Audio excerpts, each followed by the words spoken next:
Mr. Speaker, the President of the United States.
Members of Congress, I have the high privilege and distinct honor of presenting to you the President of the United States.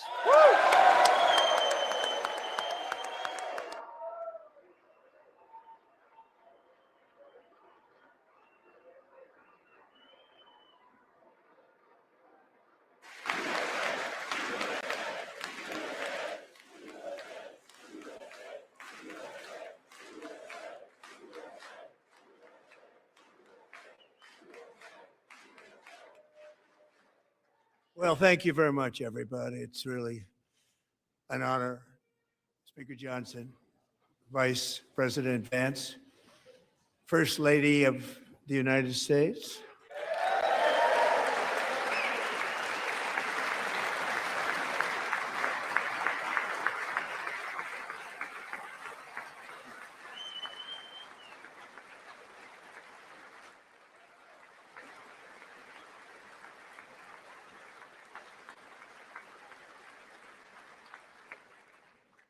Second Lady of the United States.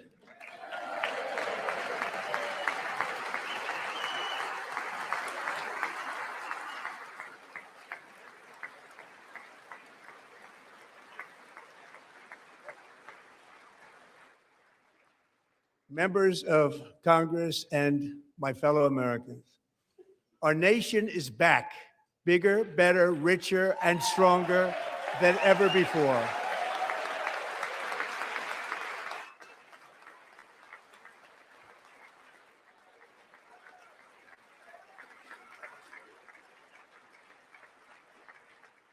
Less than 5 months from now, our country will celebrate an epic milestone in American history, the 250th anniversary of our glorious American independence. This July 4th, we will mark 2.5 centuries of liberty and triumph, progress and freedom in the most incredible and exceptional nation ever to exist on the face of the earth. And you've seen nothing yet. We're going to do better and better and better. This is the golden age of America.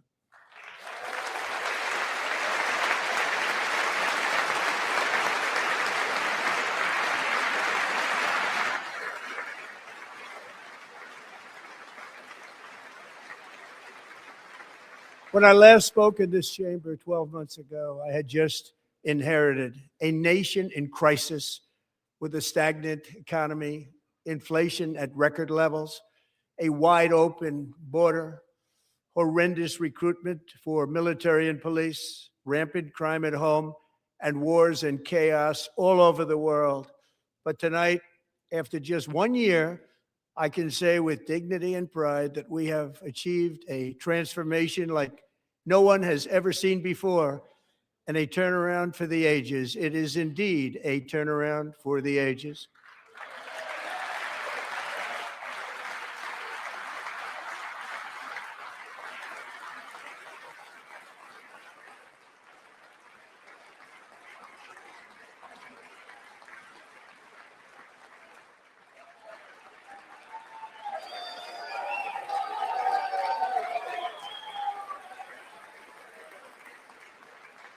And we will never go back to where we were just a very short time ago. We're not going back. Today, our border is secure.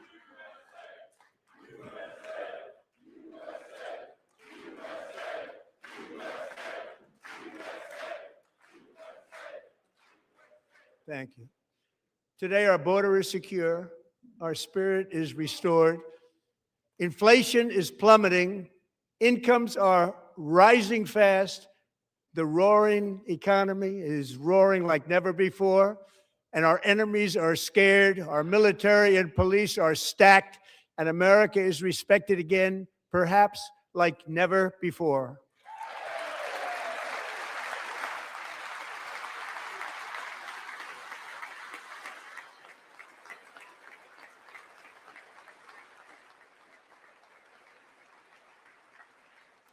After 4 years in which millions and millions of illegal aliens poured across our borders, totally unvetted and unchecked, we now have the strongest and most secure border in American history by far.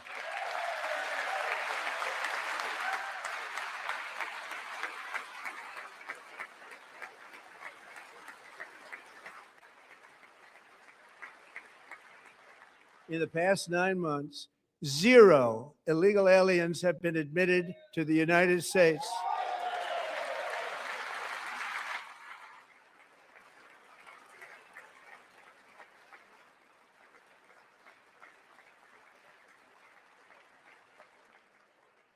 But we will always allow people to come in legally, people that will love our country and will work hard to maintain our country.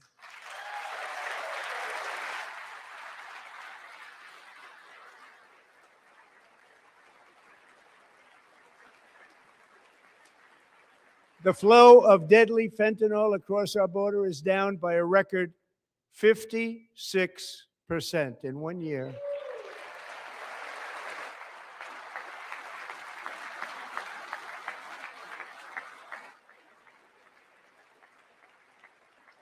And last year, the murder rate saw its single largest decline in recorded history. This is the biggest decline, think of it, in recorded history, the lowest number in over 125 years, year 1900. In fact, substantially before my wonderful father, I had a wonderful father, Fred, before he was born, substantially before he was born.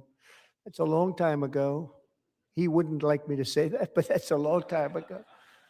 The Biden administration and its allies in Congress gave us the worst inflation in the history of our country. But in 12 months, my administration has driven core inflation down to the lowest level in more than 5 years. And in the last 3 months of 2025, it was down to 1.7%.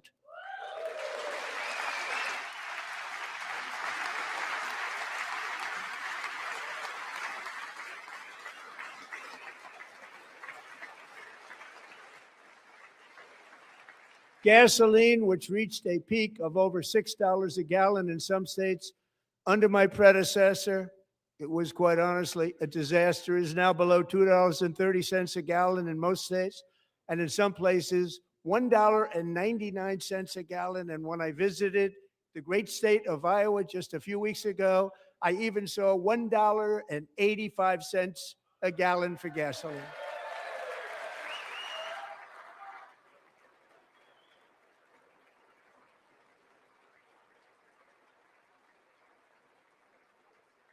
Mortgage rates are the lowest in 4 years and falling fast, and the annual cost of a typical new mortgage is down almost $5,000 just since I took office. 1 year.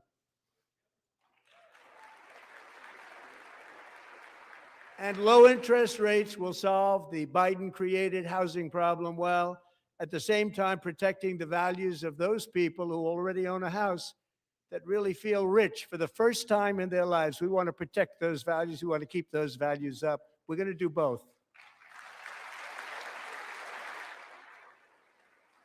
And we are going to keep it that way. The stock market has set 53 all-time record highs since the election. Think of that, 1 year.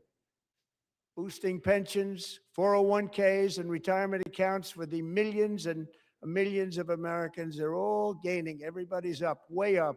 In 4 long years, the last administration got less than $1 trillion in new investment in the United States. And when I say less, substantially less.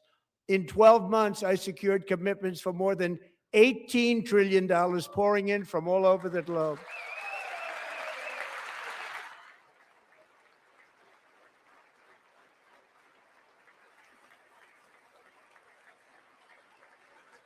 Think of it, much less than $1 trillion for 4 years versus much more than $18 trillion for 1 year. What a difference a president makes.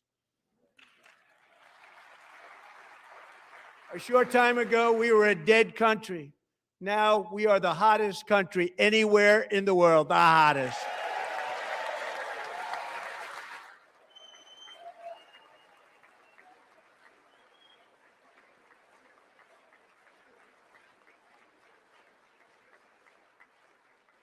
As thousands of new businesses are forming and factories, plants, and laboratories are being built, we have added 70,000 new construction jobs in just a very short period of time. It's getting bigger and bigger and stronger. Nobody can believe what they're watching. American oil production is up by more than 600,000 barrels a day, and we just received from our new friend and partner, Venezuela, more than 80 million barrels of oil.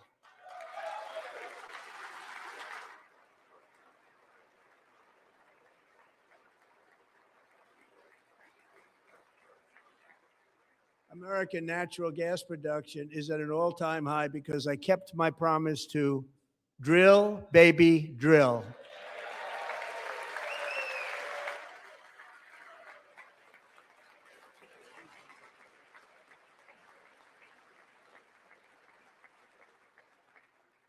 More Americans are working today than at any time in the history of our country. Think about that. Any time in the history of our country, more working today.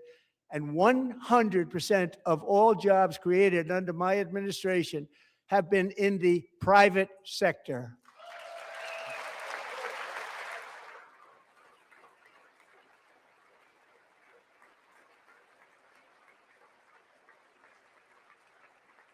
We ended DEI in America.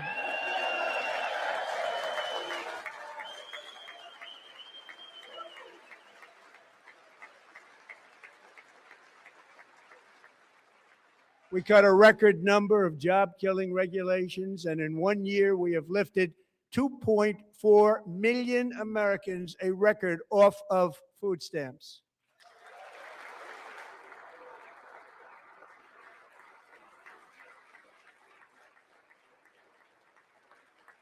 And for all of these reasons, I say tonight, members of Congress, the state of our union is strong.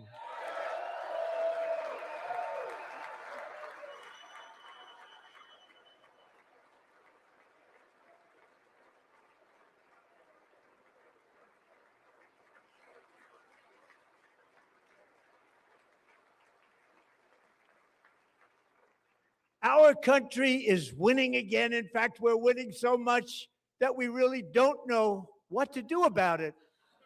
People are asking me, please, please, please, Mr. President, we're winning too much. We can't take it anymore. We're not used to winning in our country. Until you came along, we're just always losing, but now we're winning too much. And I say, no, no, no, you're going to win again. You're going to win big. You're going to win bigger than ever. And to prove that point, here with us tonight is a group of winners who just made the entire nation proud. The men's gold medal Olympic hockey team. Come on in.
Go ahead.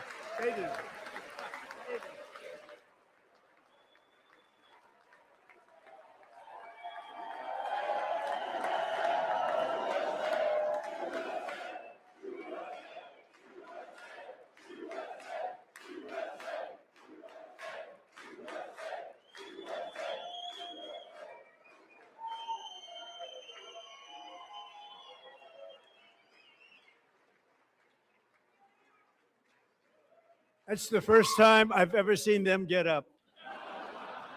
And actually, not all of them did get up.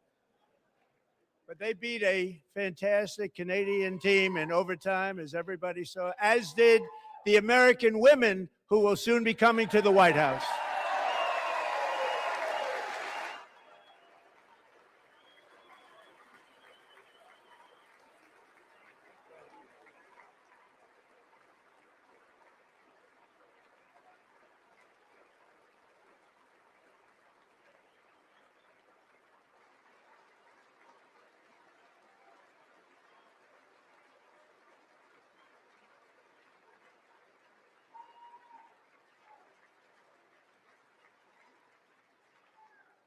They were in the Oval Office before. And I just want to say a second very big congratulations to Team USA. But I have to say that, and I told them this, and we took a vote of the team. I said, anybody votes no, I'm not doing it.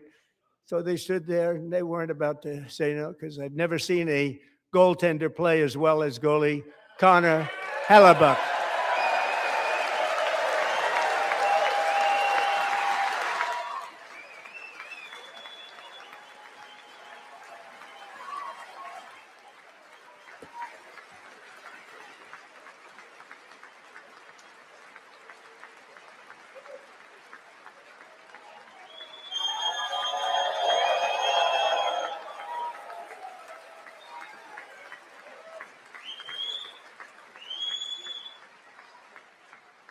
Think of it, 46 shots on goal. And I asked him, the one shot, the one where you put your stick in the back and it hit the neck of your stick and bounced off. Do you practice that or was that a little lucky? He refused to answer that question. But I just want to tell you that the members of this great hockey squad will be very happy to hear, based on their vote and my vote, and in this case, my vote was more important, that I will soon be presenting Connor with our highest civilian honor, which we will be given and which has been given to many athletes over the years. But when I say many, not too many, like 12, it's called the highest civilian honor in our country, the Presidential Medal of Freedom.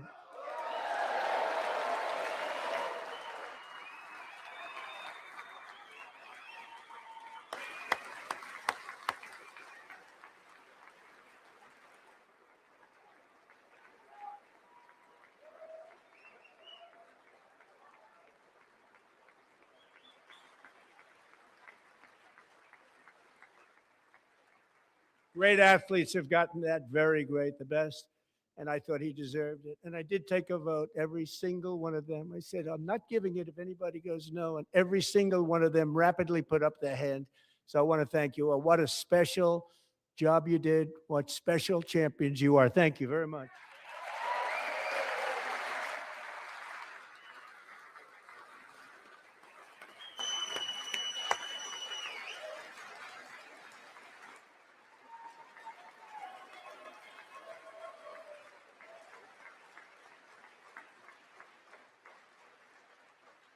I'm also pleased to say that the next time the Olympic torch is lit, it will be here in America for the 2028 Olympics, and it's the summer version right in Los Angeles. We're going to do a good job in Los Angeles.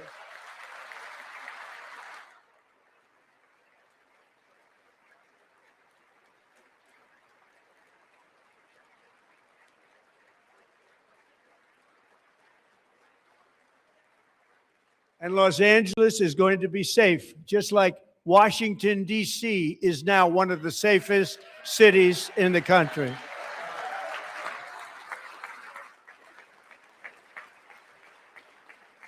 And this year, and I must say I got them both. I got them in my first term, and I was disappointed because I didn't think I'd be the president when this happened. But strange things took place. And now I've got them because I got the Olympics and I got the 2026 FIFA World Cup. And I wanted to claim the 250th, but I didn't get away with that one. I couldn't claim that one for myself. But we're getting the World Cup. So we have the World Cup and the Olympics coming. And that is exciting news.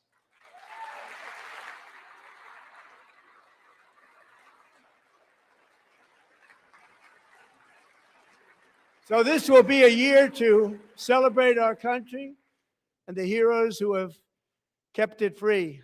Men like Buddy Taggart.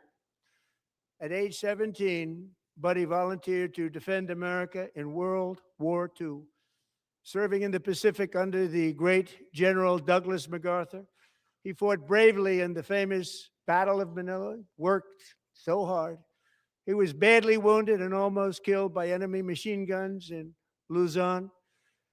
And 81 years ago this month, he liberated the largest internment camp in the Philippines, one of the largest anywhere in the world. Buddy earned many honors, including a Purple Heart and a Bronze Star, came home, started a family, and tonight he is in the gallery looking forward to July 4th, 2026, his 100th birthday.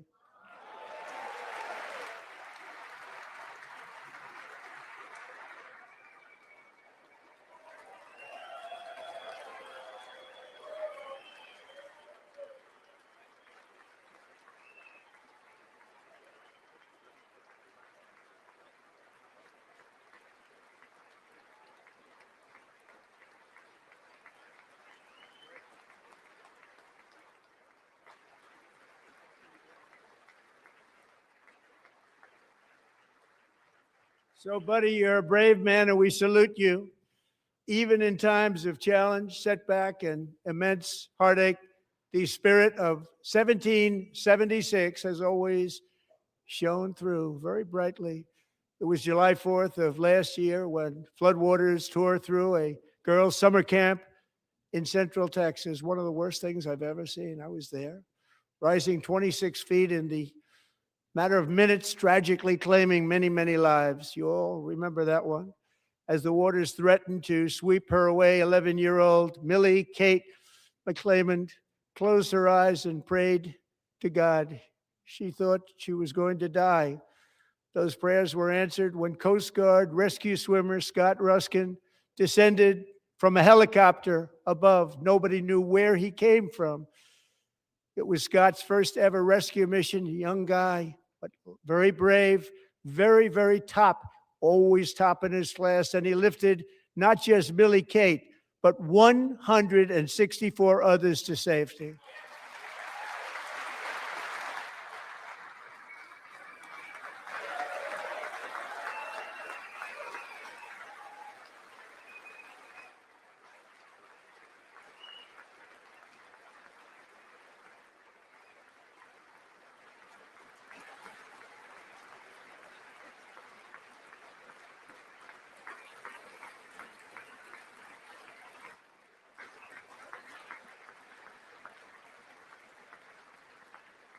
People watched Scott from a distance, and they couldn't believe what they were seeing. The winds were blowing, the rain was pouring, everything was going, and that rapid water, nobody's ever seen anything like it. They said, wow, that's something.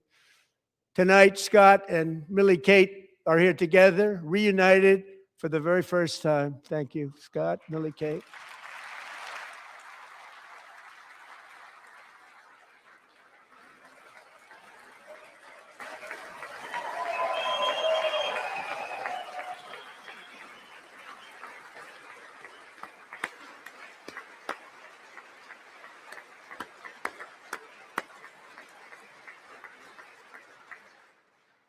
And Petty Officer Ruskin, I'm pleased to inform you that I am now awarding you the Legion of Merit for extraordinary heroism, which is what it was, extraordinary heroism. Thank you.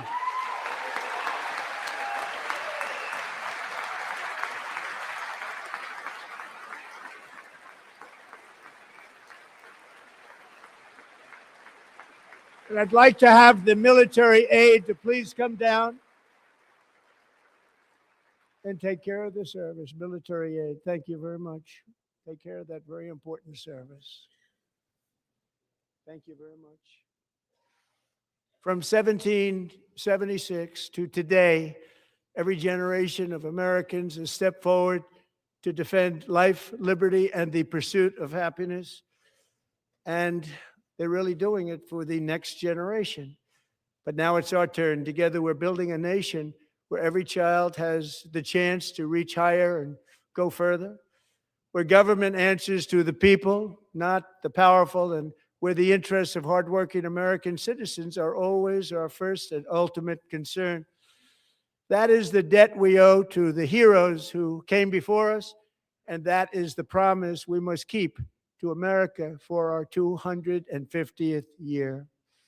Last year, I urged this Congress to begin the mission by passing the largest tax cuts in American history, and our Republican majorities delivered so beautifully. Thank you, Republicans.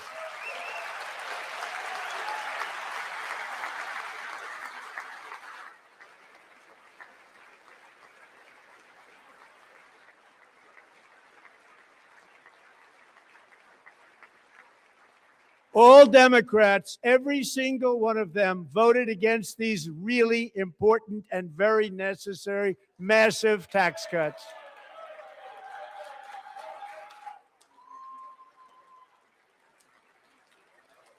They wanted large-scale tax increases to hurt the people instead. But we held strong, and with the great, big, beautiful bill, we gave you no tax on tips, no tax on overtime, and no tax on Social Security for our great seniors.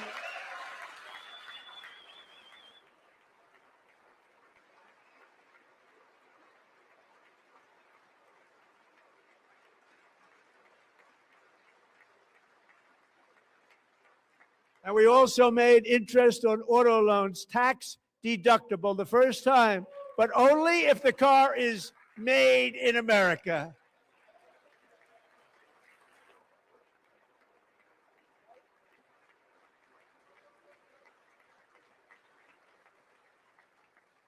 Recently in Pennsylvania, I met Megan Hemhauser, a devoted mom who's homeschools her children, beautiful, 2 children, during the day while waiting tables at night as her husband works overtime operating very heavy equipment. Megan is here this evening, and she's happy to tell you that she is so much richer because with no tax on tips, no tax on overtime, and our expanded child tax credit done again by Republicans, Megan and her husband will take home more than $5,000 extra just for the year, cutting her tax bill in more than half.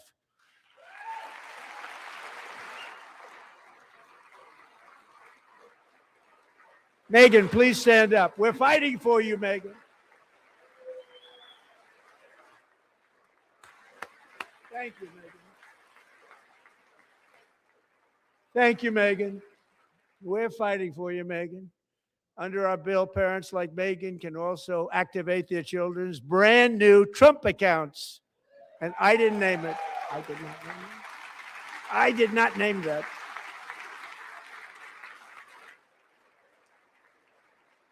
Nobody believes me, but I did not name it. It was named by a very tall man sitting right there in the third row.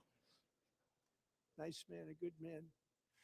Tax-free investment accounts for every American child. This is something that's so special and has taken off and gone through the roof. Millions will be pre-funded courtesy of the U.S. Treasury and private individuals like Michael and Susan Dell, who have donated $6.25 billion to fund the Trump accounts for 25 million American children.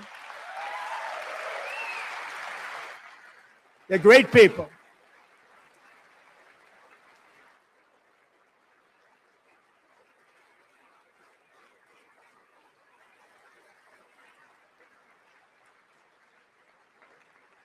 You know, I asked Michael Dell, how do you make all that money? He said, well, I just sat on my dorm in school and I made computers and I'd sell them to people. And I just kept selling and selling and selling. And pretty amazing story. That's called the American dream. He sold a lot of computers, a lot of those laptops. So I congratulate him on that. But I really thank him and Susan, as well as others like Brad Gerstner, a very tremendous guy. He was behind it right from the beginning. Brad Gerstner. Thank you, Brad.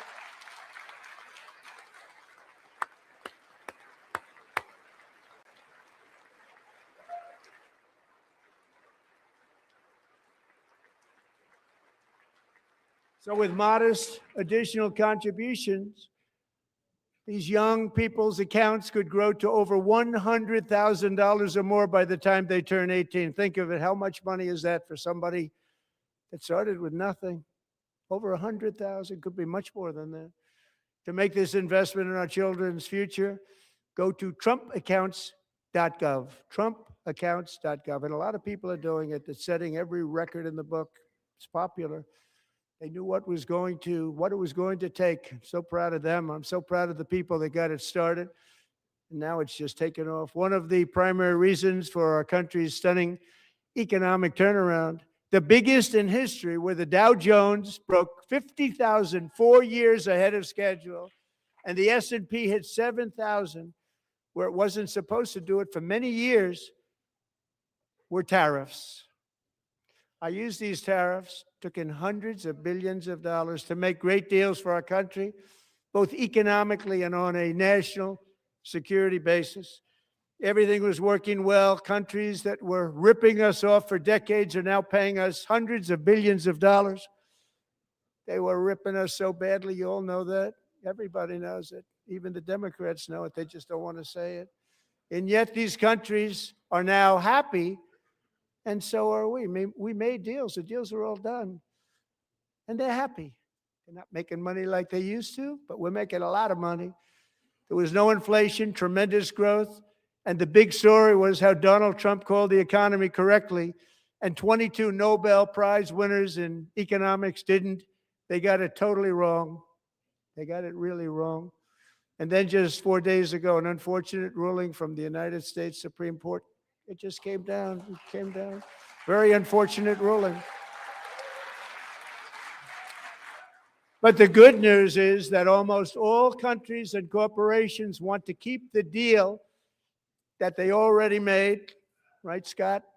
Knowing that the legal power that I, as president, have to make a new deal could be far worse for them, and therefore they will continue to work along the same successful path that we had negotiated before the Supreme Court's unfortunate involvement. So despite the disappointing ruling, these powerful country saving, it's saving our country, the kind of money we're taking in, peace protecting. Many of the wars I settled was because of the threat of tariffs. I wouldn't have been able to settle them without. Will remain in place under fully approved and tested alternative legal statutes. And they have been tested for a long time. They're a little more complex, but they're actually probably better, leading to a solution that will be even stronger than before. Congressional action will not be necessary. It's already time tested and approved. And as time goes by, I believe the tariffs paid for by foreign countries will, like in the past, substantially replace the modern day system of income tax, taking a great financial burden off the people that I love.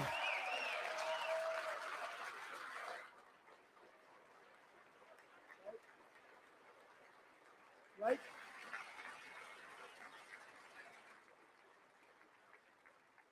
Moving forward, factories, jobs, investment, and trillions of dollars will continue pouring into the United States of America because we finally have a president who puts America first. I put America first. I love America.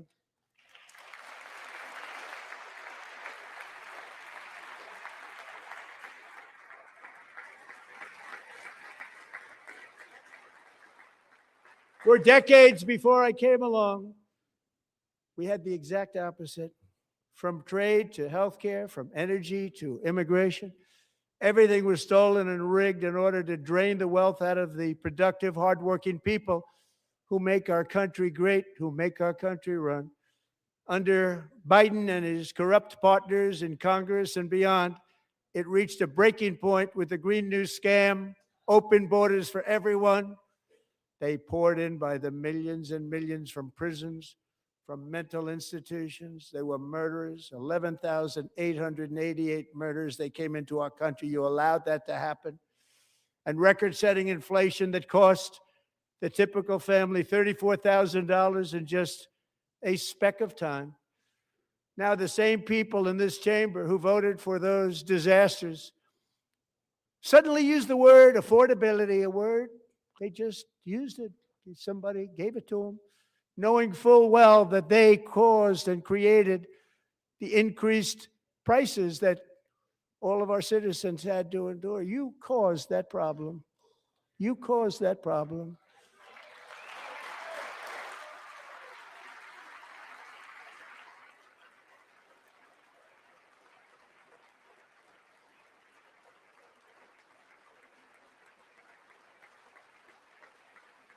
They knew their statements were a lie. They knew it. They knew their statements were a dirty, rotten lie. Their policies created the high prices Our policies are rapidly ending them. We are doing really well. Those prices are plummeting downward.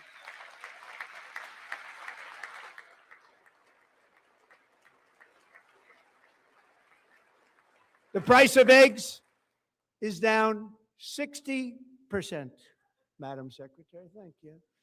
The cost of chicken, butter, fruit, hotels, automobiles, rent is lower today than when I took office by a lot. And even beef, which was very high, is starting to come down significantly. Just hold on a little while. We're getting it down. And soon you will see numbers that few people would think were possible to achieve just a short time ago. Nobody can believe when they see the kind of numbers, and especially energy, when they see energy going down to numbers like that, they cannot believe it. It's like another big tax cut. I'm also confronting one of the biggest ripoffs of our times, the crushing cost of health care caused by you. Since the passage of the Unaffordable Care Act, sometimes referred to as Obamacare, big insurance companies have gotten rich. It was meant for the insurance companies, not for the people. With our government giving them hundreds and hundreds of billions of dollars a year as their stock prices soared 1,000, 1,200, 1,400, and even 1,700%, like nothing else. That's why I introduced the great healthcare plan. I want to stop all payments to big insurance companies and instead give that money directly to the people so they can buy their own health care, which will be better health care at a much lower cost.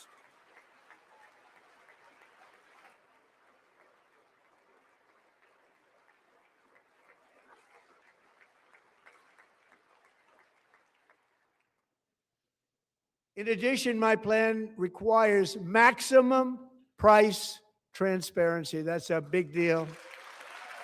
Sounds so simple, so big.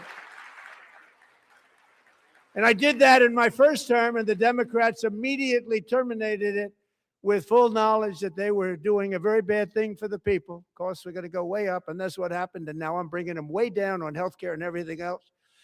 I'm also ending the wildly inflated cost of prescription drugs like has never happened before.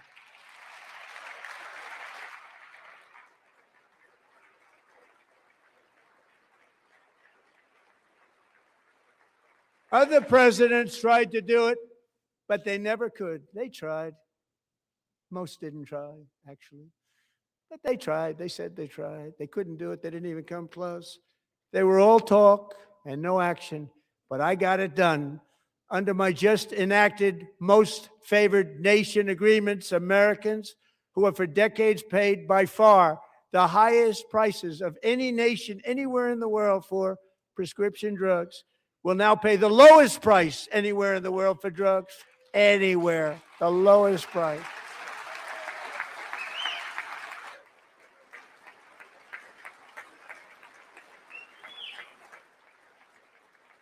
So in my first year of the second term, should be my third term, but strange things happen.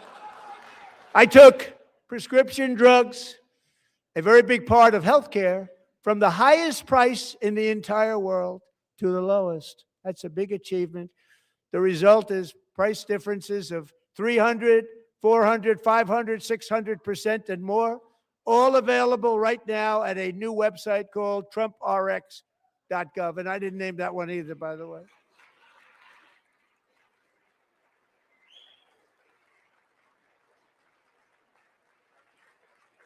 And here tonight is the very first customer ever to get that big discount, and it is big, Catherine Rayner.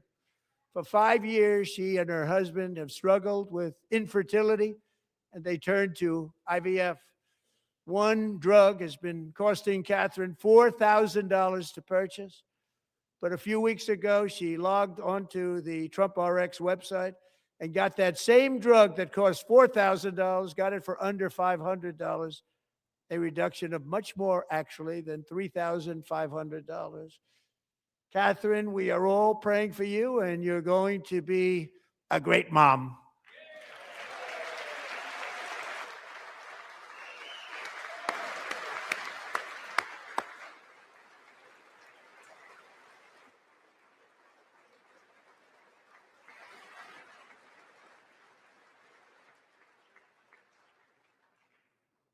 So now I'm calling on Congress to codify my most favored nation program into law. Now, the one thing I'm not sure it matters because it's going to be very hard for somebody that comes along after me to say, let's raise drug prices by 700 or 800%.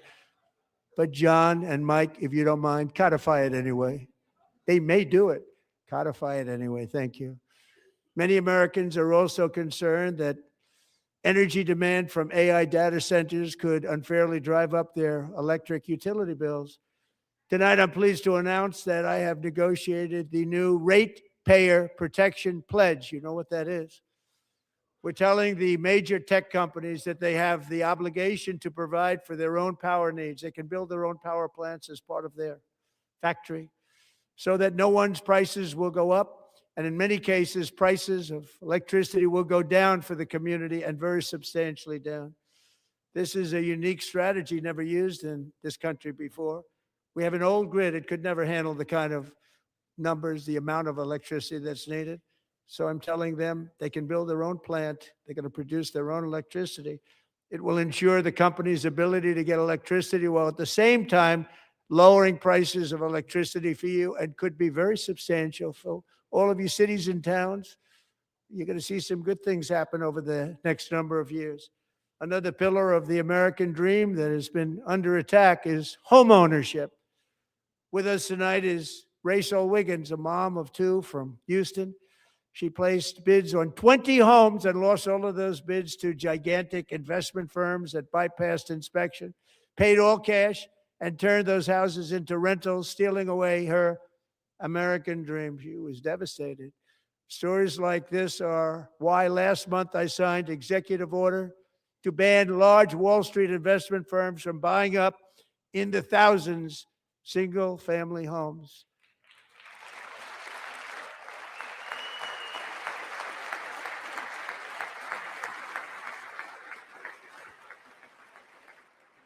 And now I'm asking Congress to make that ban permanent because homes for people, really, that's what we want. We want homes for people, not for corporations. Corporations are doing just fine. Rachel, thank you very much. Good luck with your home. You'll get one soon.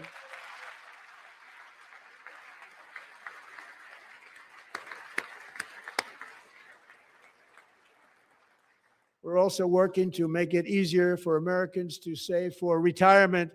And under this administration, we will always protect Social Security and Medicare. They are not protecting it for our seniors. We will always protect Social Security, Medicare, Medicaid.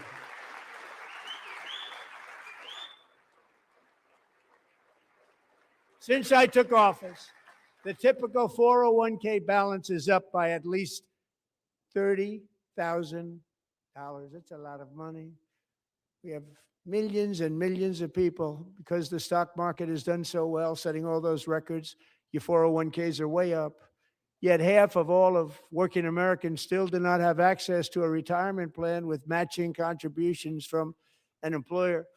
To remedy this gross disparity, I'm announcing that next year my administration will give these often forgotten American workers, great people, the people that built our country, access to the same type of retirement plan offered to every federal worker. We will match your contribution with up to $1,000 each year. As we ensure that all Americans can profit from a rising stock market, let's also ensure that members of Congress cannot corruptly profit from using insider information.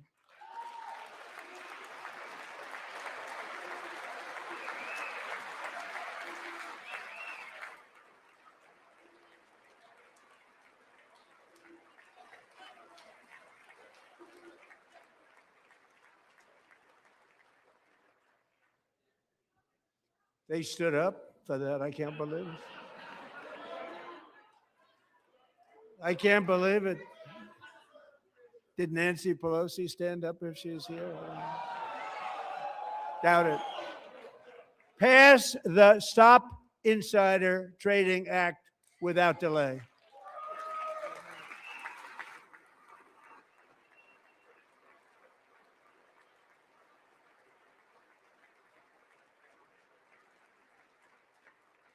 I wasn't sure if anybody, even on this side, was going to applaud for that. I'm very impressed. Thank you. I'm very impressed. But when it comes to the corruption that is plundering, it's plundering America. There's been no more stunning example than Minnesota, where members of the Somali community have pillaged an estimated $19 billion from the American taxpayer. Oh, we have all the information. And in actuality, the number is much higher than that. And California, Massachusetts, Maine, and many other states are even worse. This is the kind of corruption that shreds the fabric of a nation, and we are working on it like you wouldn't believe. So tonight, although started 4 months ago, I am officially announcing the war on fraud to be led by our great Vice President, J.D. Vance.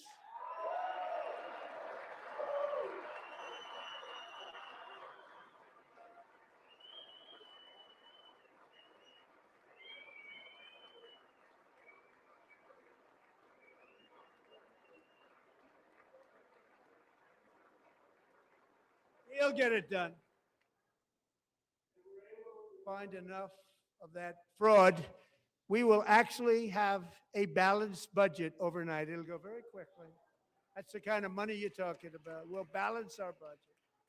The Somali pirates who ransacked Minnesota remind us that there are large parts of the world where corruption and lawlessness are the norm, not the exception.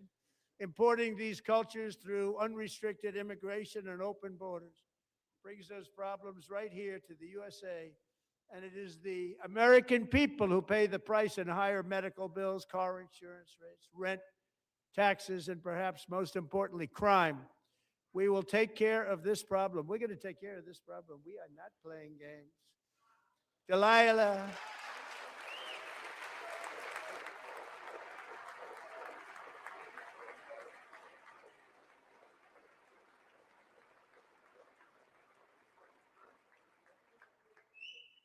Delilah Colden was only 5 years old in June 2024 when a 18-wheel tractor trailer plowed into her stopped car traveling at 60 miles an hour or more. The driver was an illegal alien let in by Joe Biden and given a commercial driver's license by open borders politicians in California. Doctors said Delilah would never be able to walk or talk, have a good life.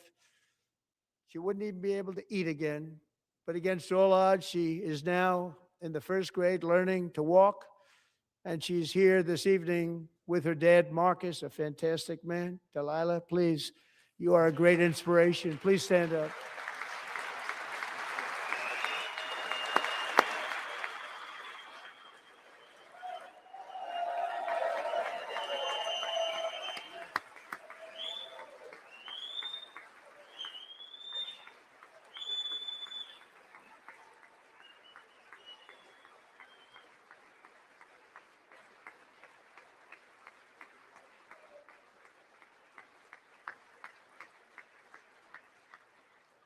Thank you, Delilah. Many, if not most, illegal aliens do not speak English and cannot read even the most basic road signs as to direction, speed, danger, or location. That's why tonight I'm calling on Congress to pass what we will call the Delilah Law, barring any state from granting commercial driver's licenses to illegal aliens.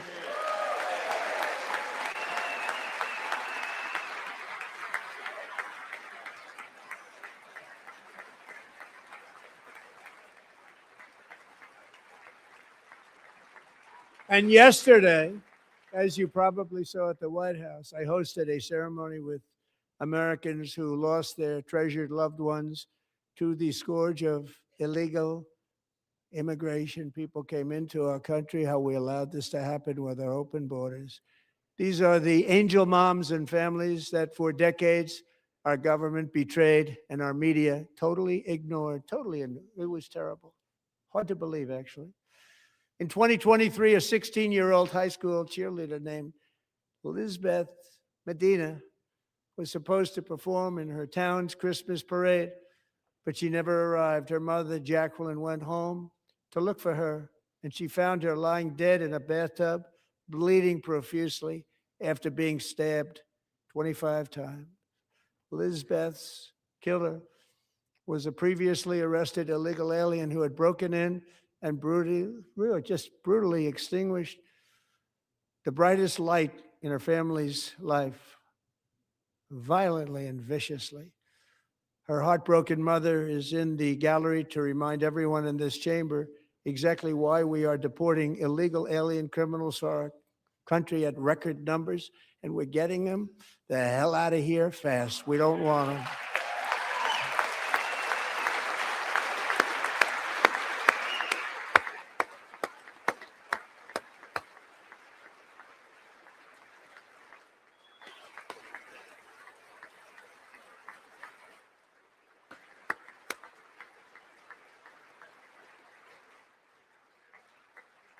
Thank you very much, Jacqueline. Thank you.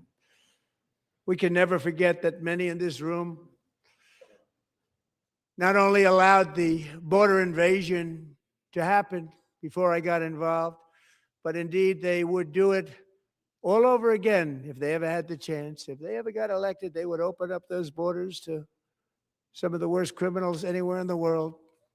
The only thing standing between Americans and a wide open border right now is President Donald J. Trump and our great Republican patriots in Congress. Thank you. Thank you.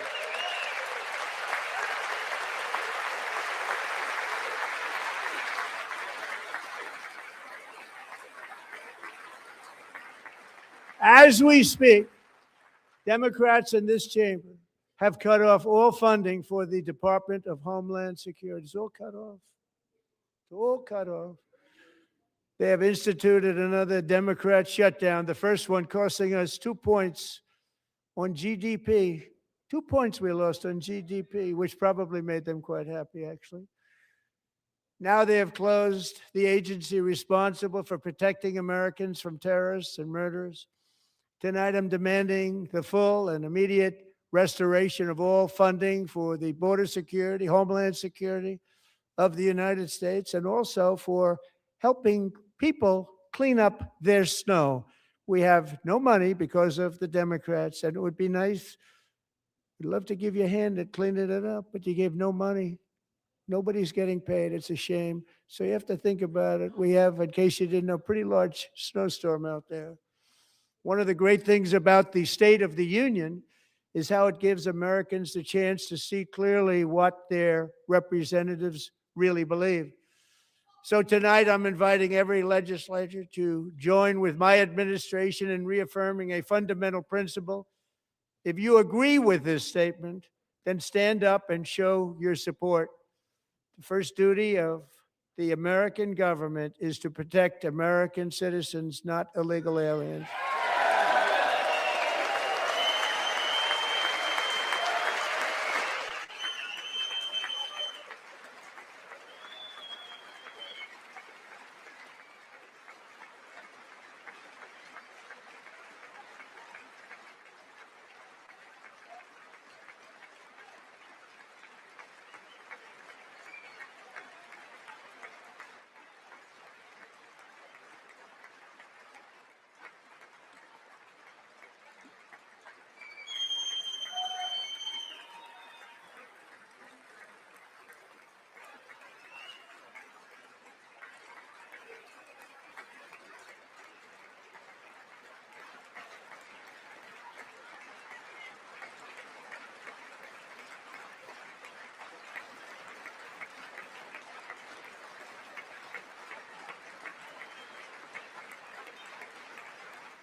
Isn't that a shame? You should be ashamed of yourself not standing up.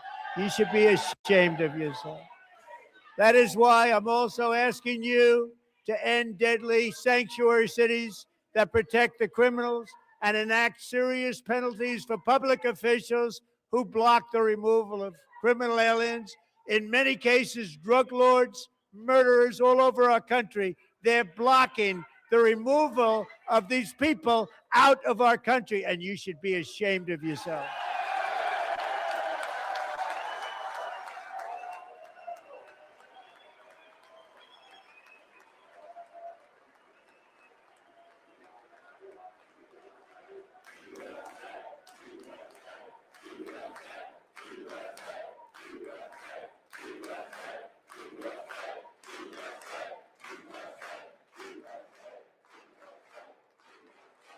And perhaps most importantly, I'm asking you to approve the Save America Act.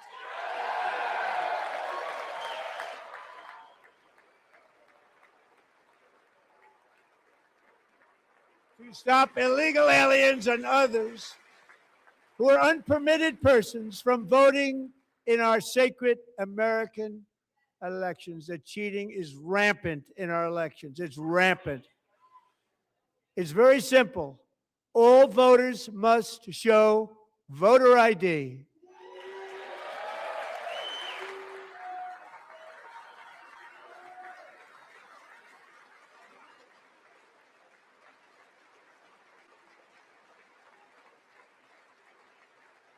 All voters must show proof of citizenship in order to vote.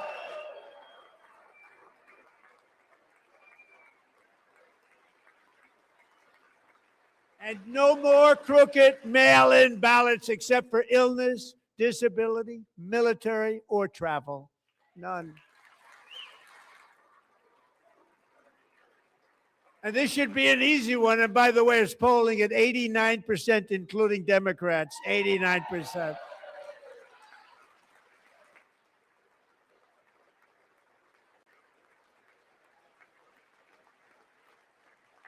And even the new communist mayor of New York City, I think he's a nice guy, actually. Speak to him a lot. Bad policy, but nice guy. Just said they want people to shovel snow. They got hit hard. Wants them to shovel snow, but if you apply for that job, you need to show 2 original forms of ID and a Social Security card. Yet they don't want identification for the greatest privilege of them all, voting in America. No, it's no good. No good. Both Republicans and Democrats overwhelmingly agree on the policy that we just enunciated. And Congress should unite and enact this common sense, country-saving legislation right now, and it should be before anything else happens.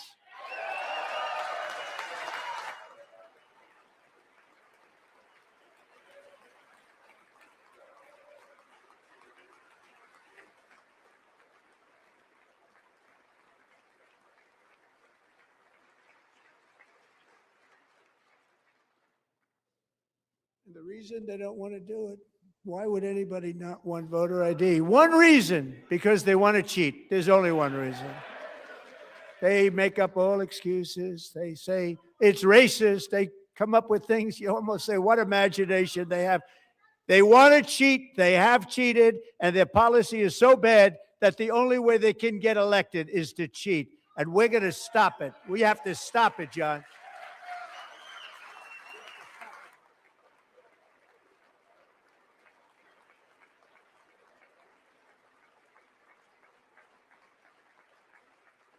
And here is one more opportunity to show common sense in government. In the gallery tonight are Sage Blair and her mother, Michelle. In 2021, Sage was 14 when school officials in Virginia sought to socially transition her to a new gender, treating her as a boy and hiding it from her parents. Hard to believe, isn't it? Before long, a confused Sage ran away from home after she was found in a horrific situation in Maryland A left-wing judge refused to return Sage to her parents because they did not immediately state that their daughter was their son. Sage was thrown into an all-boys state home and suffered terribly for a long time. But today, all of that is behind them because Sage is a proud and wonderful young woman with a full ride scholarship to Liberty University. Sage and Michelle, please stand up.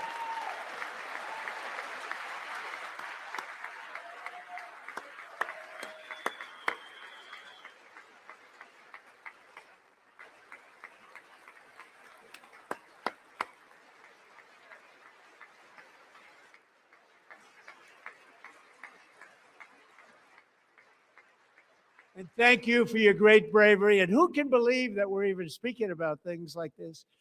15 years ago, if somebody was up here and said that, they'd say, what's wrong with him? But now we have to say it because it's going on all over numerous states without even telling the parents. But surely we can all agree no state can be allowed to rip children from their parents' arms and transition them to a new gender against the parents' will. Who would believe that we're even talking about this? We must ban it, and we must ban it immediately.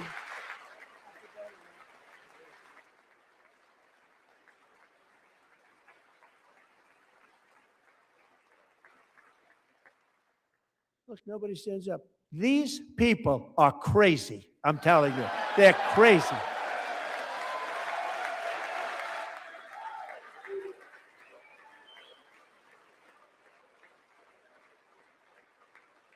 Amazing. Incredible. Boy, oh boy. We're lucky we have a country. With people like this, Democrats are destroying our country, but we've stopped it just in the nick of time, didn't we? Huh?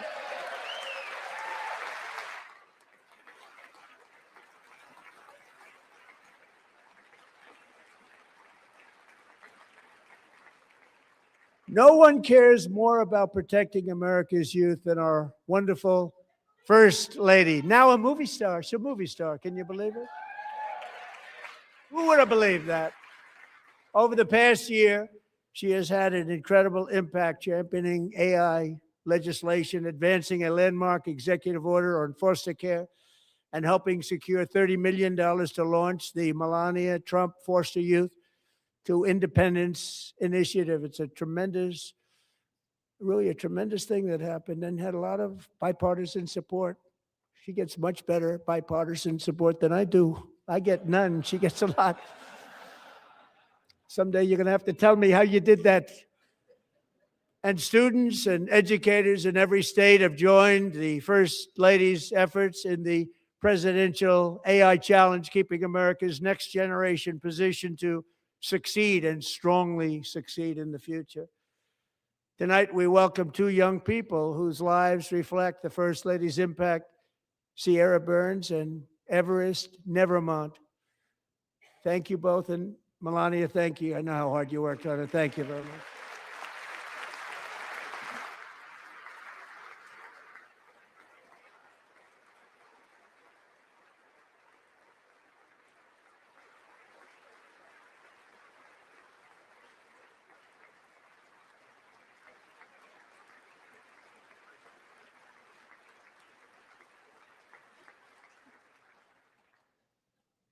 I'm very proud to say that during my time in office, both the first 4 years and in particular this last year, there has been a tremendous renewal in religion, faith, Christianity, and belief in God.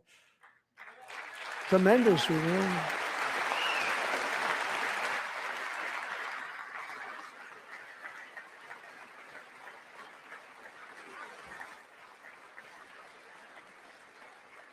This is especially true among young people, and a big part of that had to do with my great friend, Charlie Kirk, a great guy, great man.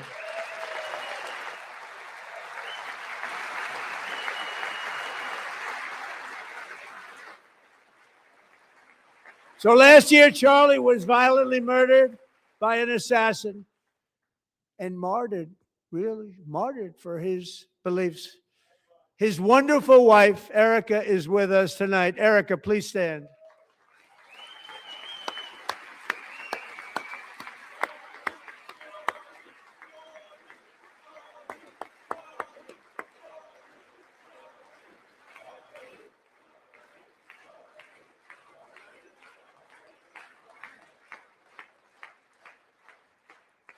Thank you, Erica. Been through a lot.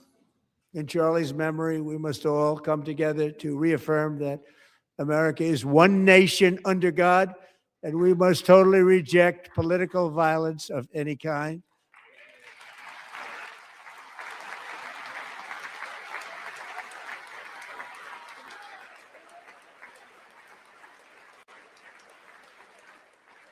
We love religion, and we love bringing it back, and it's coming back at levels that nobody actually thought possible. It's really a beautiful thing to see. Above all, unleashing America's promise requires keeping our communities safe. We have made incredible strides, yet dangerous repeat offenders continue to be released by pro-crime Democrat politicians again and again. We are honored to be joined tonight by a woman who's been through hell, Anya Zarutska. In 2022, she and her beautiful daughter, so beautiful, what a beautiful young woman, Irina, fled war-torn Ukraine to live with relatives near Charlotte, North Carolina. And by the way, what's going on with Charlotte? Last summer, 23-year-old Irina was riding home on the train when a deranged monster who had been arrested over a dozen times and was released through no cash bail, stood up and viciously slashed a knife through her neck and body. No one will ever forget there were people on that train. No one will ever forget the expression of terror on Irina's face as she looked up at her attacker in the last seconds of her life. She died instantly.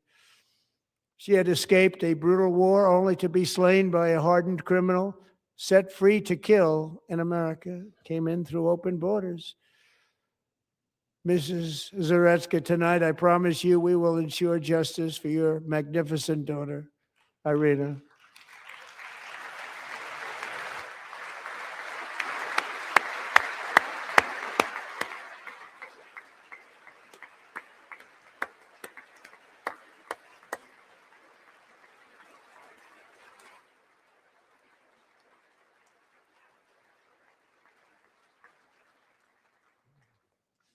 How do you not stand?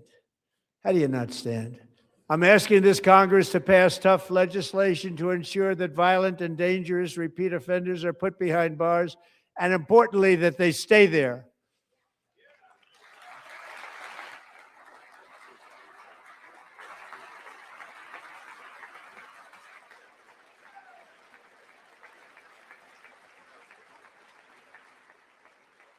Starting last summer, I deployed our National Guard and federal law enforcement to restore law and order to our most dangerous cities, including Memphis, Tennessee, big success, New Orleans, Louisiana, big success, and our nation's capital itself, Washington, D.C., where we have almost no crime anymore in Washington, D.C. How did that happen?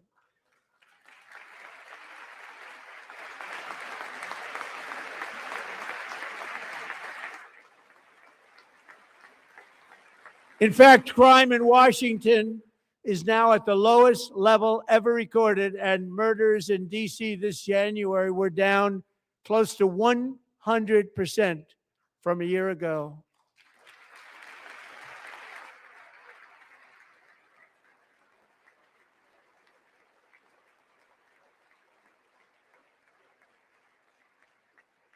They don't like to hear that.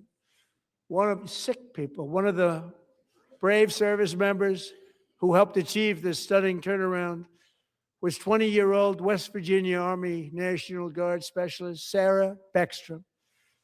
After a 4-month deployment, she voluntarily extended her service, and her rank was going to be lifted. She was doing so well. They were so proud of her.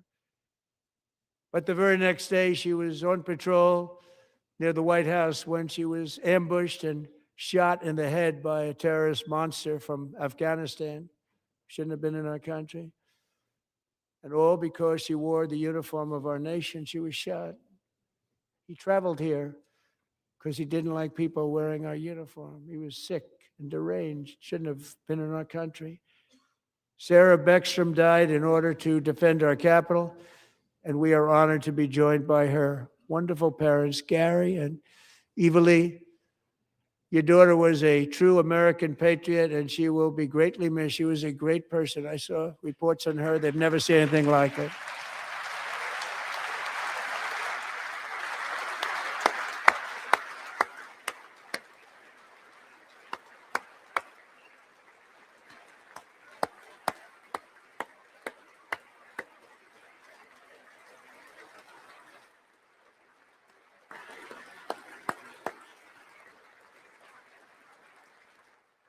So sorry. Thank you very much. She's a great young lady. I saw reports that were like, perfect. She was perfect. Serving alongside Sarah that day was Staff Sergeant Andrew Wolf. The terrorist shot Andrew in the head, and no one thought he could possibly make it. The two of them, Sarah and Andrew, both shot violently in the head. Neither was expected to make it. They weren't even given a chance, except his wonderful mother, named Melody, who I spoke to the same night. And she was so positive. The doctors thought that Andrew was gone. But his mother said, no, Mr. President, Andrew will be fine. He's going to make it. I've never seen anything like it. I mean, he was given almost no chance. She said, I have no doubt, sir, he's going to be okay. This was a conversation that I had with her that night, with her son laying helplessly in bed, blood all over. Everybody is praying, she said, sir, he will be okay. The doctors didn't understand what she was saying. And after looking at the results of the damage done, neither did I.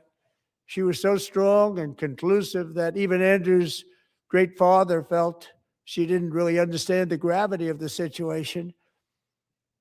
But she turned out to be right. Right, Melody? She turned out to be right.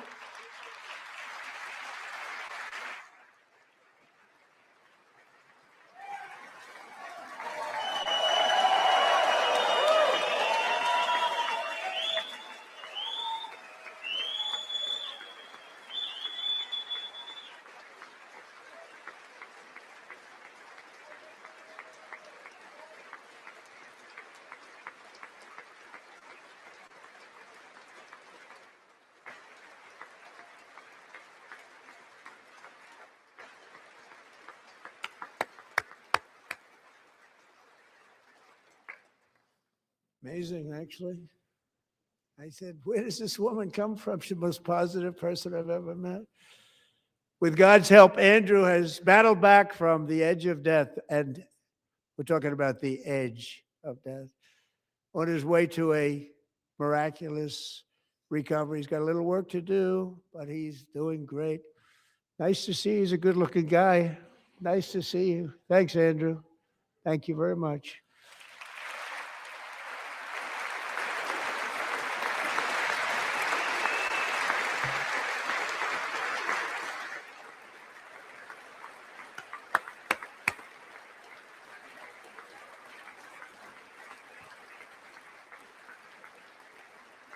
So, Andrew, while you're up, now I'm going to ask a highly respected General James Seward to present Staff Sergeant Andrew Wolf and the great family of Sarah Beckstrom with the award created by our late, great President George Washington himself. It's called the Purple Heart.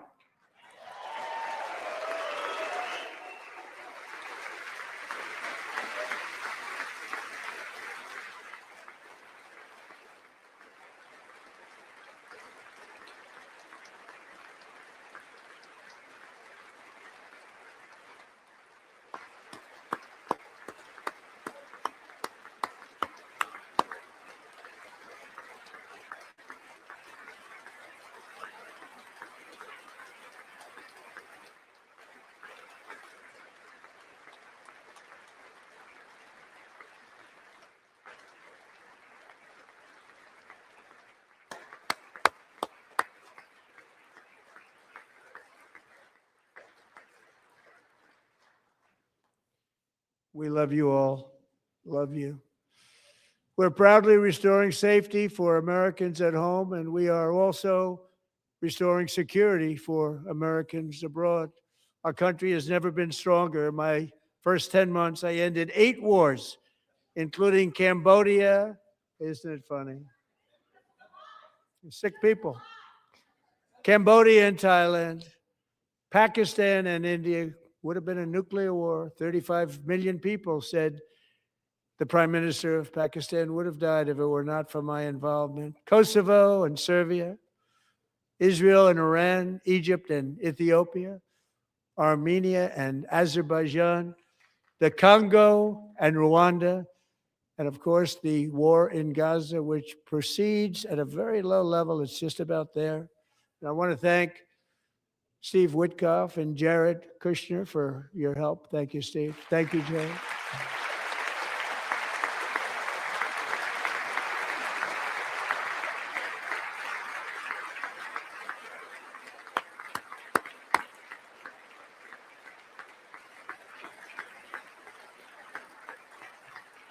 And I also want to thank the man they report to, Secretary of State Marco Rubio. Thank you, Marco.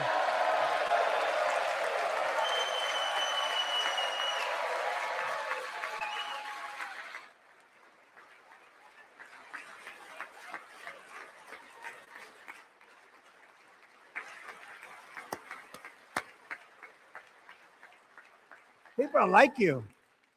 You know, Marco got 100% of the votes when he was in confirmation. I think our next one was about 54%. And some of the Democrats are now saying, I can't believe we approved that guy. And he said it's an honor that they feel that way, right, Marco? You have done a great job, great Secretary of State. I think he'll go down as the best ever.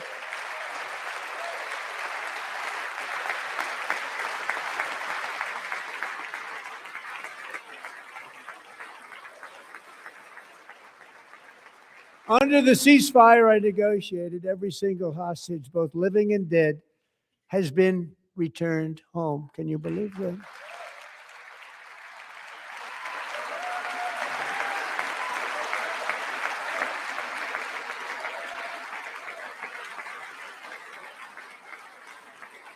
Nobody thought it was possible. Nobody thought that was possible. Both living and dead. And those parents who had a dead son, their boy, they'd always tell me their boy, they wanted him as much as though he were living.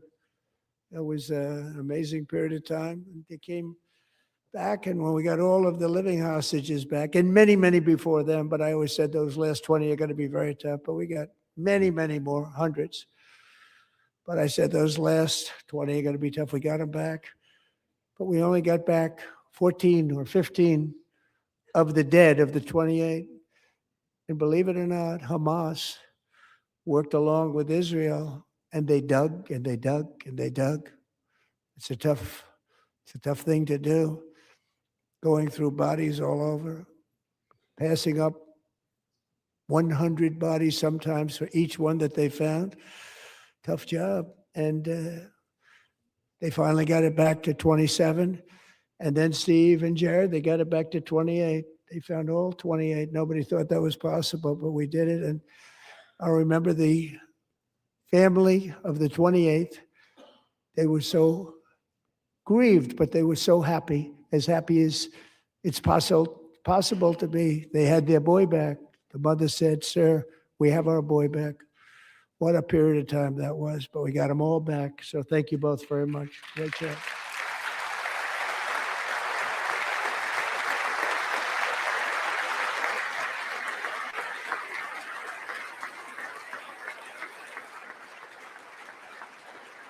And we're working very hard to end the 9th war, the killing and slaughter between Russia and Ukraine, where 25,000 soldiers are dying each and every month. Think of that, 25,000 soldiers are dying a month. A war which would have never happened if I were president, would have never happened. As president, I will make peace wherever I can, but I will never hesitate to confront threats to America wherever we must. That's why in a breakthrough operation last June, the United States military obliterated Iran's nuclear weapons program with an attack on Iranian soil known as Operation Midnight Hammer.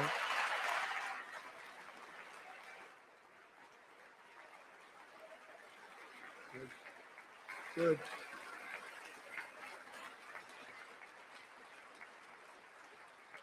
For decades, it had been the policy of the United States never to allow Iran to obtain a nuclear weapon. Many decades. Since they seized control of that proud nation 47 years ago, the regime and its murderous proxies have spread nothing but terrorism and death and hate. They've killed and maimed thousands of American service members and hundreds of thousands and even millions of people with what's called roadside bombs. They were the kings of the roadside bomb. And we took out Soleimani. I did that during my first term. Had a huge impact. He was the father of the roadside bomb.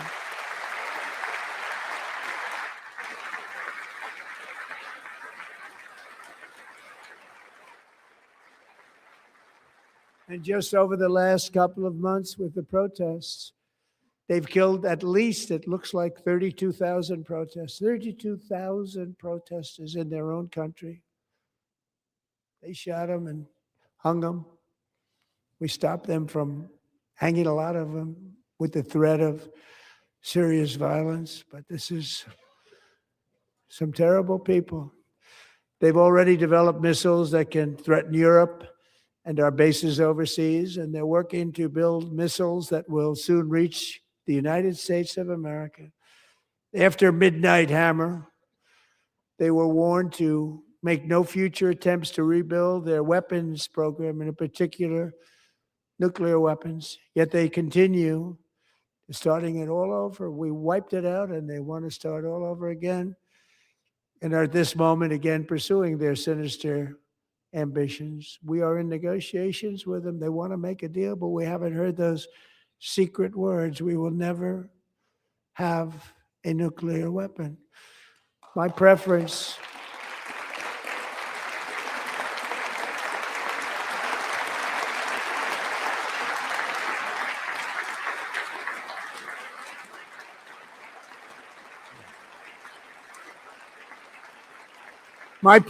is to solve this problem through diplomacy. But one thing is certain, I will never allow the world's #1 sponsor of terror, which they are by far, to have a nuclear weapon. Can't let that happen.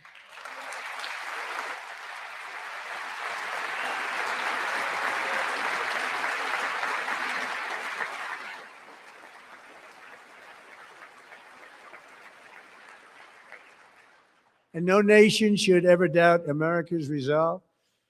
We have the most powerful military on earth. I rebuilt the military in my first term. We're going to continue to do so. Also, we just approved a $1 trillion budget. We have no choice. We have to be strong because hopefully we will seldom have to use this great power that we built together. It's really called peace through strength, and it's been very, very effective.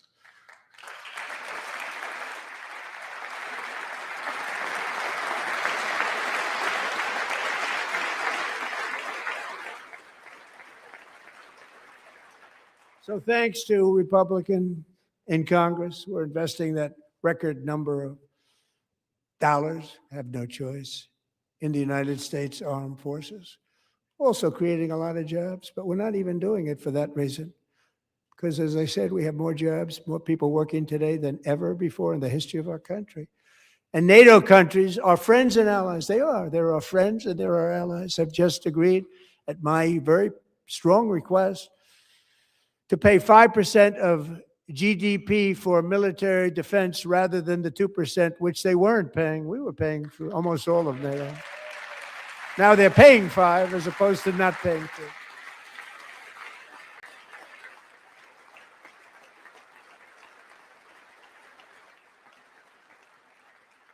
And getting that 5% was something which everyone said would never be done, could not happen. We got it really easily. One meeting. And big difference between 2% that's not paid. We were paying the freight of many of them. Very few were paid up. Now 5%, then they're paid. And everything we send over to Ukraine is sent through NATO, and they pay us in full. They pay us totally in full. Every branch of our armed forces is setting records for recruitment. This is so exciting. and every service member recently.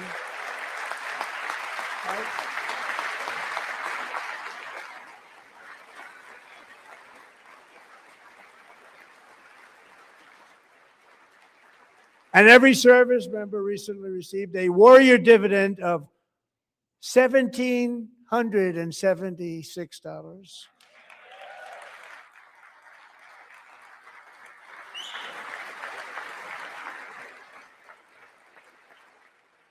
You know, they put it on my desk. We got the money from tariffs and other things, a lot of money we have. We have much more money than people understand. Have to rebuild that program a little bit, but it won't take long. But we got the money, and it was $1,775, and they wanted my approval.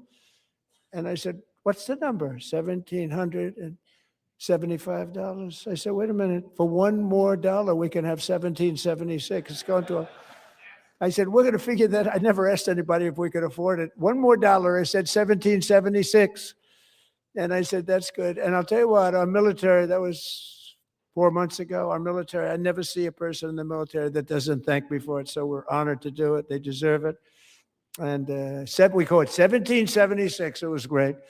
And we love our military. We love our law enforcement. We love our firemen. You know, the firemen don't get mentioned enough. We love our firemen. We're also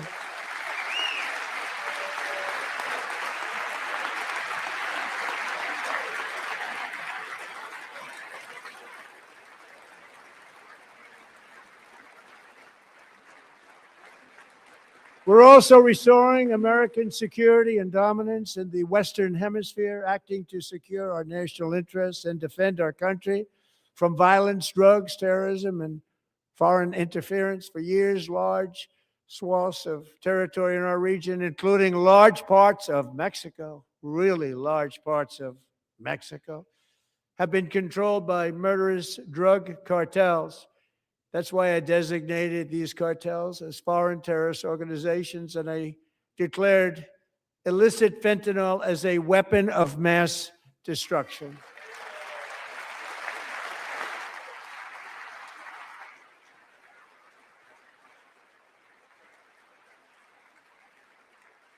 And with our new military campaign, we have stopped record amounts of drugs coming into our country and virtually stopped it completely coming in by water or sea. You probably noticed that. We very seriously damaged their fishing industry also. Nobody wants to go fishing anymore. We've also taken down one of the most sinister cartel kingpins of all. You saw that yesterday. In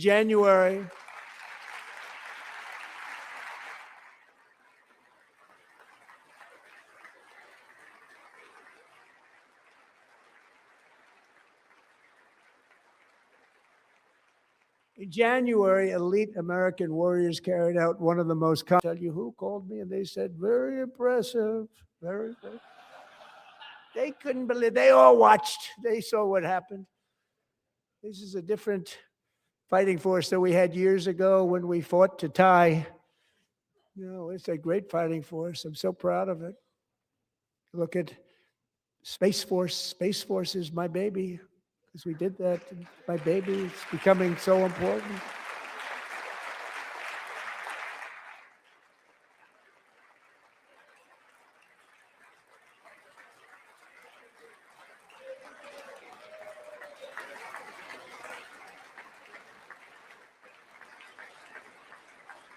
And America's armed forces overwhelmed all defenses and utterly defeated an enemy, good fighters, to end the reign of outlaw dictator Nicolas Maduro and bring him to face American justice.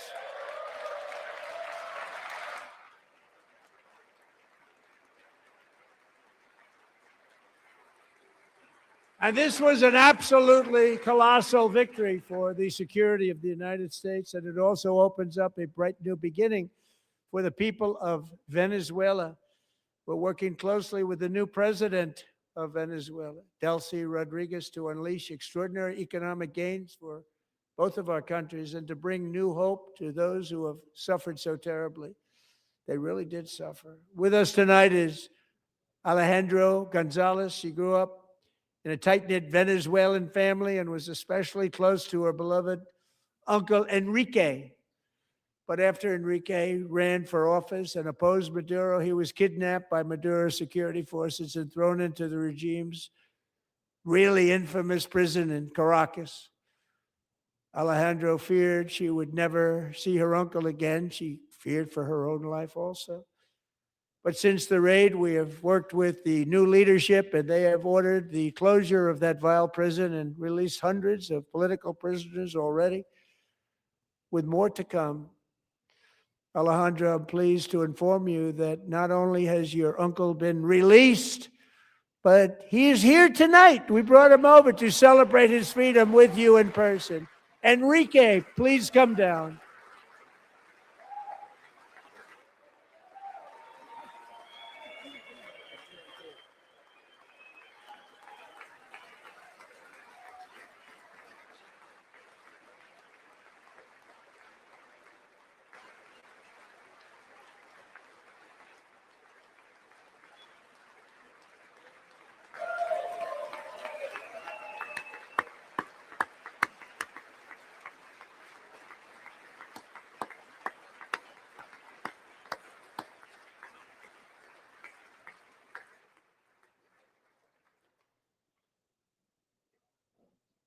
Thank you, Enrique. Have a good time.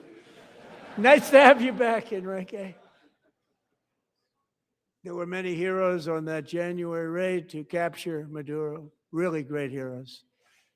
It was very dangerous. They knew we were coming. They were all set. But the deeds of one warrior that night will live forever in the eternal chronicles of military valor. Chief Warrant Officer 5, Eric Slover, planned the mission and was the flight lead in the cockpit of the first helicopter, a big, beautiful, powerful helicopter. It was a massive Chinook carrying, as you can imagine, many, many American warfighters. Wearing the dog tags, his wife Amy had blessed with holy water before he left. She knew it was going to be a rough one. Eric steered the Chinook under the cover of night and descended swiftly upon Maduro's heavily protected military fortress. This was a major military installation, protected by thousands of soldiers and guarded by Russian and Chinese military technology. How did that work out? Not too good. While preparing to land, enemy machine guns fired from every angle, and Eric was hit very badly in the leg and hip, one bullet after another. He absorbed 4 agonizing shots, shredding his leg into numerous pieces. And yet, despite the fact that the use of his legs was vital to successful helicopter flight, legs are the most important part of flying a helicopter, to deliver the many commandos who would capture and detain Maduro was the only thing Eric was thinking about. Then, even as he was gushing blood, which was flowing back down the aisle, helicopter lands at a steep angle. The machine gun stood right in front of him. They were right in front of him, 2 machine gunners who escaped the wrath of the previous planes. Eric maneuvered his helicopter with all of those lives and souls to face the enemy and let his gunners eliminate the threat. Turned the helicopter around so the gunners could take care of business, saving the lives of his fellow warriors from what could have been a catastrophic crash deep in enemy territory. Only after safely landing the helicopter with all the warriors aboard in the exact right spot, which was vital to the mission, probably would have had to maybe cancel the mission if that didn't happen. Eric told his co-pilot, also wounded, but not as gravely, to take over. I'm about ready to pass out. The success of the entire mission and the lives of his fellow warriors hinge on Eric's ability to take the searing pain. It was unbelievable what's happened to his legs of the bullets and keep on flying and landing, and people knew what was happening. Everybody in the back of the helicopter knew because they saw the blood pouring down the aisle. Chief Warrant Officer Slover is still recovering from his serious wounds, but I'm thrilled to say that he is here tonight with his wife, Amy, Eric, and Amy. Come on in.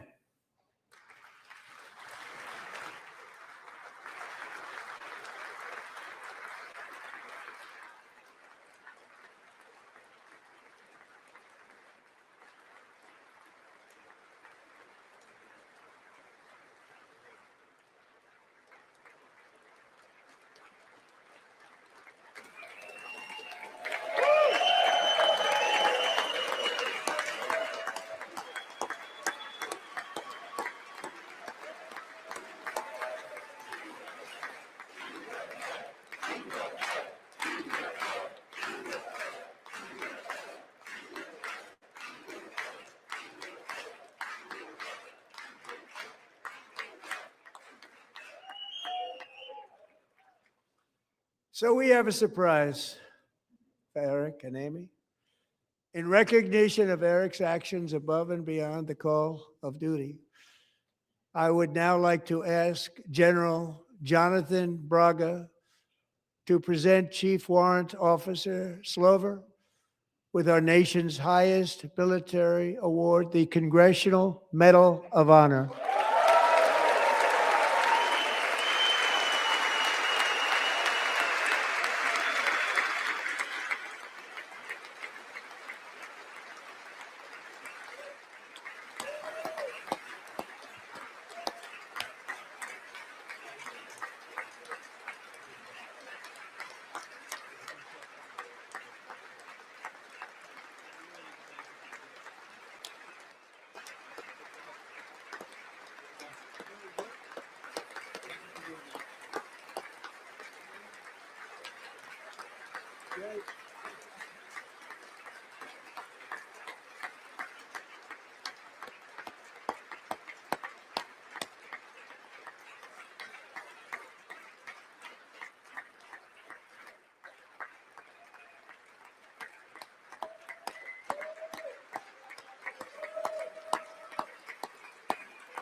Well, thank you very much, Eric and Amy.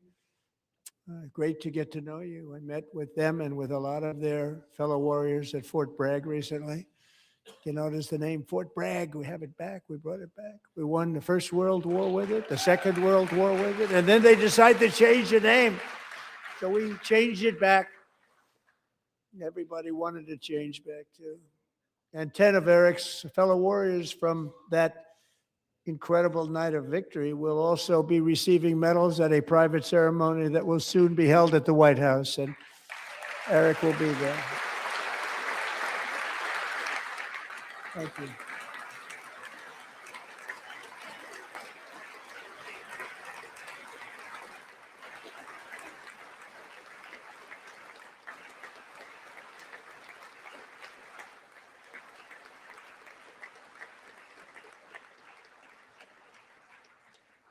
Thank you, Eric.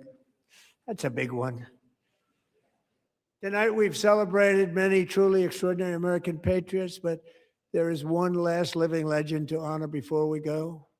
He is one more heroic American aviator, Navy fighter pilot. Royce Williams served in World War II, Korea, Vietnam, flying more than 220 missions.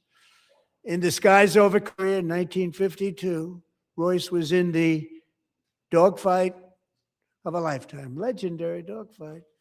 Flying through blizzard conditions, his squadron was ambushed by 7 Soviet fighter planes.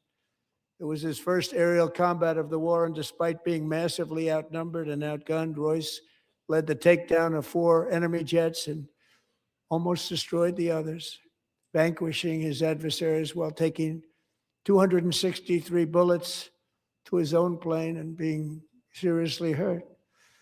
His story was secret for over 50 years. He didn't even want to tell his wife, but the legend grew and grew. But tonight, at 100 years old, this brave Navy captain is finally getting the recognition he deserves. He was a legend long before this evening. Royce, please stand up, and I will ask the First Lady of the United States to present Captain Royce Williams with his Congressional Medal of Honor.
Thank you, Royce, and thank you, Eric.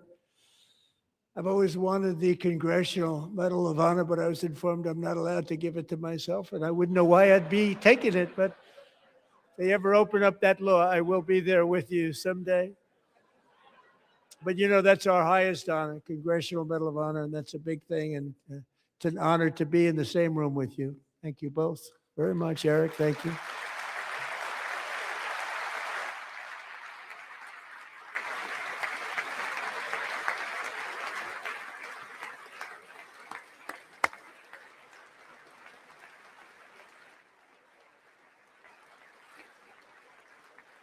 Thank you. 250 years is a long time in the life of a nation, but in another sense, it's really a mere moment in the eye of history. Two of the gentlemen we met in the gallery this evening took their first breaths 1 century ago, 100 years before that, on July 4th, 1826, the author of the Declaration of Independence, brilliant, Thomas Jefferson, drew his last breath. Just a single long human lifespan separates the giants who declared and won our independence from the heroes who stand among us tonight. Everything our nation has done, everything we have achieved, has been the work of those few great lifetimes. In those brief chapters, Americans built this nation from 13 humble colonies into the pinnacle of human civilization and human freedom, the strongest, wealthiest, most powerful, most successful nation in all of history. Americans ventured out across the daunting and dangerous continent. We carved paths through an unforgiving wilderness, settled a boundless frontier, and tamed the beautiful but very, very dangerous Wild West. From empty marshes and wide open plains, we raised up the world's greatest cities. Together, we mastered the world's mightiest industries and shattered history's monstrous tyrannies.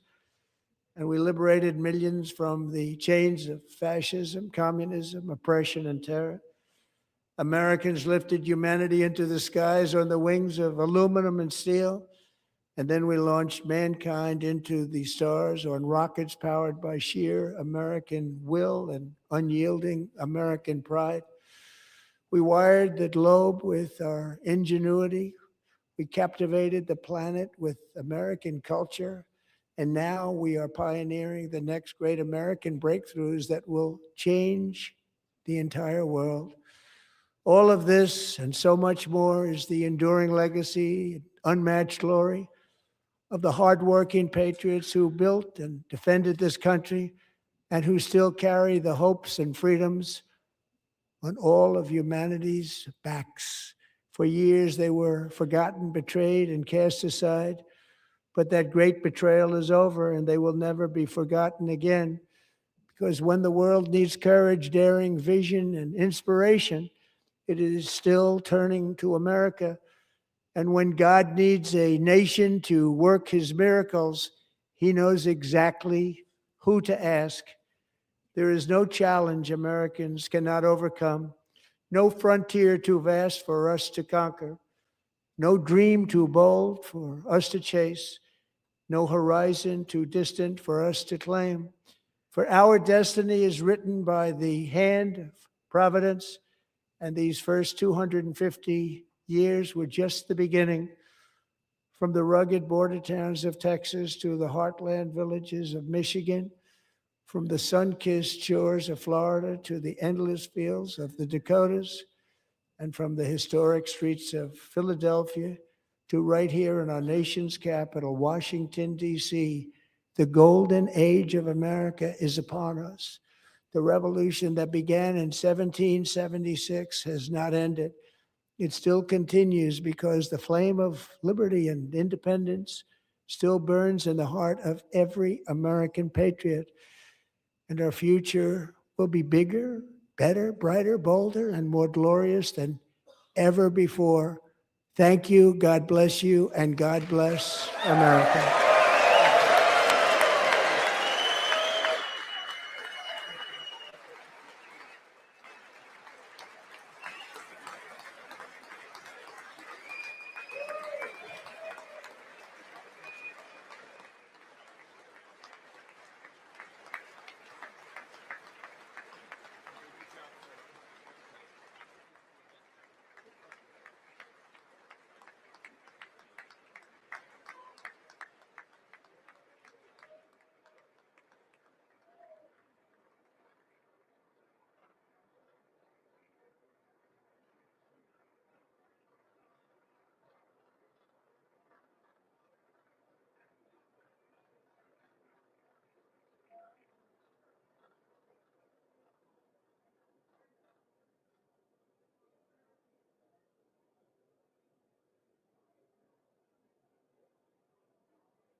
Hey, this is Jerry with On Point Wildlife Removal.